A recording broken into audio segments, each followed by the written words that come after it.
မင်္ဂလာပါရှင်ကျမတို့တရားလွတ်တော်ရှေ့နေဒေါ်နန်းရဝေလိုက်ဖြစ်ပါတယ်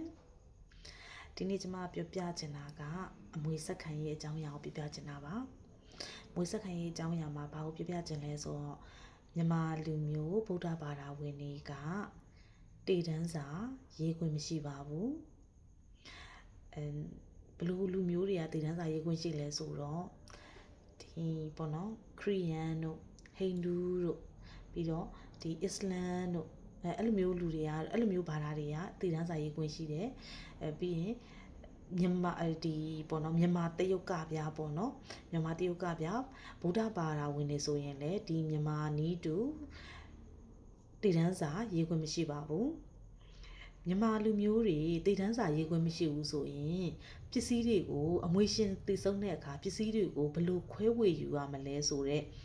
မိကုန်းနေရှိပါတယ်အဲ့ဒါကတော့ဘယ်လိုလုပ်လို့ရတယ်လဲဆိုတော့လုပ်လို့ရတဲ့နည်းရှိတယ်ဒီပစ္စည်းရှင်မတည်ဆုံးမီနဲ့ပစ္စည်းရှင်တည်ဆုံးပြီးနောက်မှာဒီအမွေပစ္စည်းတွေကိုဘဒုကိုဘလောက်ခွဲဝေမယ်ပေးမယ်ရမယ်ယူမယ်ဆိုတဲ့ဥစ္စာကိုဒီမိသားစုဝင်တွေတဘောတူညီမှုနဲ့ပြုလုပ်တာကိုမိသားစုစီမံမှုလို့ခေါ်ပါတယ်မိသားစုစီမံမှုကိုစာချုပ်နဲ့လည်းလုပ်လို့ရတယ်လို့နှုတ်ဖြင့်လည်းခွဲဝေယူလို့ရပါတယ်မိသားစုစီမံမှုစာချုပ်လုပ်ပြီးဒါမှမဟုတ်နှုတ်နဲ့ခွဲဝေပြီးတယ်ဆိုရင်တော့အမွေမှု